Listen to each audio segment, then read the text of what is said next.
The sky over South Korea broke open in July 2023.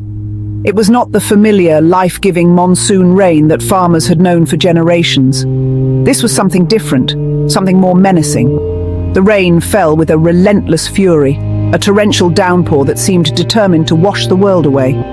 It was the heaviest rainfall the nation had witnessed in over a century, a staggering deluge that quickly overwhelmed the land's capacity to absorb it. Rivers swelled into angry, churning torrents, their waters spilling over banks and into the streets of towns and cities. The ground, already saturated from weeks of steady rain since late June, could take no more. This was not just weather, it was a siege from the heavens, an atmospheric assault that signaled the beginning of a national tragedy. The statistics alone paint a grim picture of the storm's sheer force. In some regions, the Korea Meteorological Administration recorded an astonishing 648 millimeters of rain, nearly 25 inches, turning gentle landscapes into vast, murky lakes.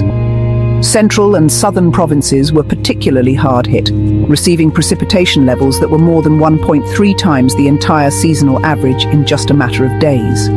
This extreme weather event was precisely what climate scientists had been warning about for years. The patterns of nature were changing, becoming more violent and unpredictable. For the people on the ground, these abstract warnings became a terrifying, tangible reality as the water crept higher and higher, threatening everything they held dear. The initial response was a scramble against time. Emergency alerts blared from mobile phones, but their messages were often a confusing mix of warnings and evacuation orders that left many unsure of what to do or where to go. Should they stay put and hope for the best, or risk moving through the rising floodwaters? For many, the choice was made for them as landslides, triggered by the waterlogged soil, came crashing down hillsides. These sudden violent collapses of earth and rock buried homes and blocked roads, cutting off entire communities. The familiar green mountains that framed the Korean countryside had become a source of immense danger, their beauty transformed into a deadly threat overnight. As the rain continued to fall without pause, a sense of dread settled over the nation. The scale of the unfolding disaster was becoming terrifyingly clear. This was not a localized flood, but a widespread catastrophe affecting millions. In rural areas, the deluge was an existential threat to livelihoods. In urban centers, modern infrastructure designed for a different climate reality was proving tragically inadequate. The relentless water was a great equalizer, impacting everyone from farmers in remote villages to commuters in bustling cities. The deluge had begun, and its true cost, measured in lives, homes, and shattered communities, was only just starting to be counted. The floodwaters receded to reveal a landscape of devastation and profound human loss. By mid-July, the official toll had climbed to a heartbreaking figure. At least 50 people were dead or missing, with thousands more forced to flee their homes, carrying only what they could grab in a panic. Each number represented a story of a life cut short, a family torn apart. In the hard-hit North Gyeongsang province, where landslides were especially vicious, 22 people lost their lives, many buried in their own homes. The disaster left an indelible scar on the national psyche, a collective grief for the communities and individuals swept away by the raging waters. The survivors were left to navigate a world of loss, searching for loved ones and facing the daunting task of rebuilding. The economic and agricultural toll was staggering, threatening the nation's food security and cultural heritage. Over 34,000 hectares of fertile farmland were submerged, the crops that were once the pride of local farmers now rotting under a thick layer of mud and debris. The loss extended to livestock, with over 825,000 animals perishing in the floods. For farmers like me who spent my entire life working this land, it was a total loss. I watched helplessly as the water swallowed my fields and barns, taking with it not just my income but my entire way of life. The floods also ravaged cultural treasures, with landslides destroying or damaging 50 heritage sites, including priceless Joseon-era hanok houses that had stood for centuries. The water just burst into my apartment. I grabbed my child and we waded through chest-deep water, dodging debris. Every step was a fight against the current.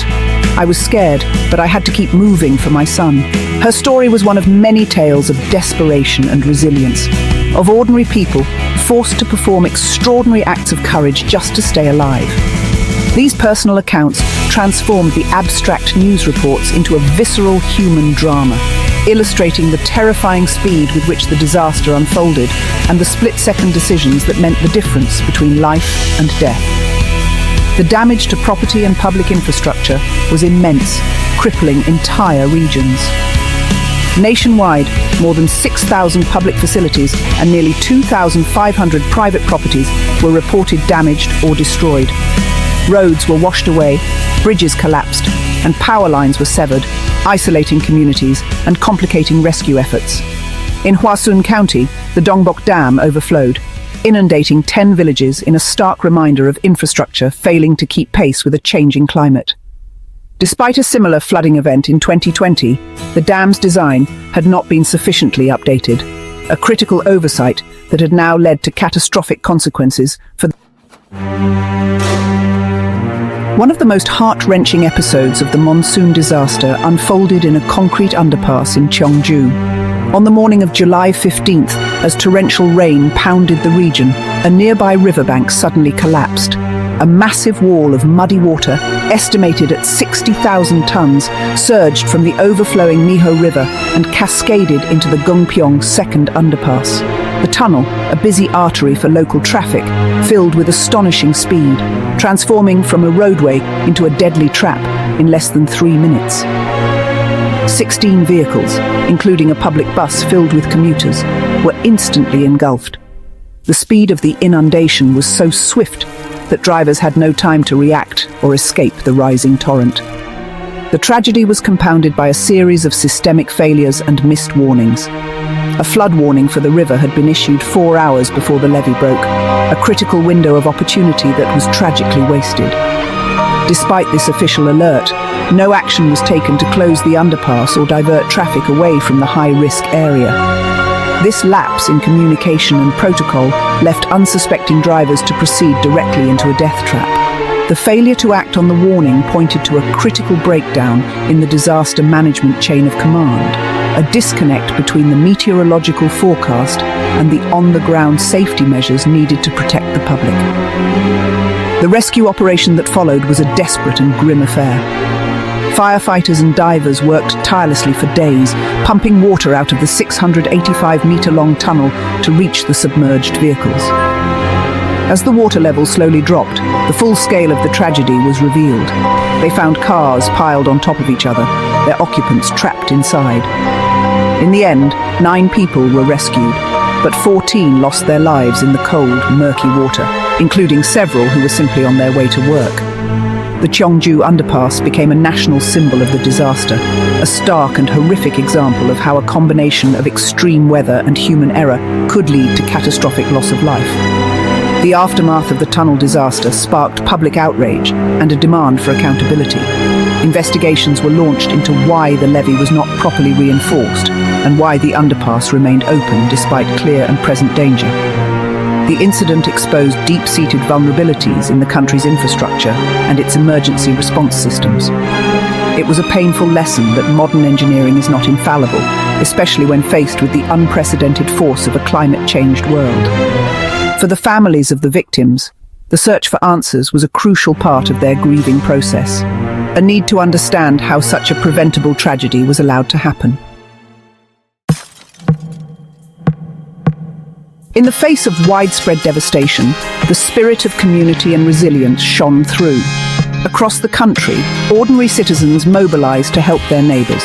Volunteers flocked to the hardest-hit areas, distributing food, water, and clean clothing to those who had been displaced. They shoveled mud from homes and businesses, offering both physical labor and emotional support to strangers united by a shared tragedy. This outpouring of solidarity provided a glimmer of hope amidst the despair. I have designated 13 areas as special disaster zones, and I promise financial aid for recovery. But you know, it's the grassroots efforts and the simple acts of human kindness that truly show the strength of our nation in its darkest hour. Climate change is intensifying rainfall, concentrating it into sudden, violent bursts that overwhelm our traditional defenses. We need to shift our approach from just recovering after disasters to to preventing and adapting before they strike. That means investing in smarter early warning systems, using real-time data to predict floods and landslides, and giving people more time to evacuate safely. It was a call to action to prepare for the new normal of extreme weather. A critical lesson learned was the urgent need for clearer communication and stronger infrastructure. The confusing and sometimes conflicting evacuation messages sent during the crisis sowed panic and hesitation when decisive action was. We need a unified digital system to monitor water levels and send clear, actionable alerts to everyone. And our infrastructure, dams, levees, drainage systems, must be redesigned and reinforced to withstand these more powerful storms that, unfortunately, are now becoming commonplace. Ultimately, the 2023 monsoon tragedy served as a solemn reckoning for South Korea. It was a painful reminder that while the forces of nature are powerful, human preparedness can significantly alter the outcome. The path forward requires a dual commitment, harnessing technology for better forecasting and building more resilient infrastructure, while also fostering a culture of awareness and community readiness. The memory of the lives lost in the floods and the Cheongju underpass must fuel a relentless drive to learn from these failures. By strengthening its defenses and empowering its citizens with knowledge, South Korea can hope to face future storms not with fear, but with the resilience to endure and protect its people.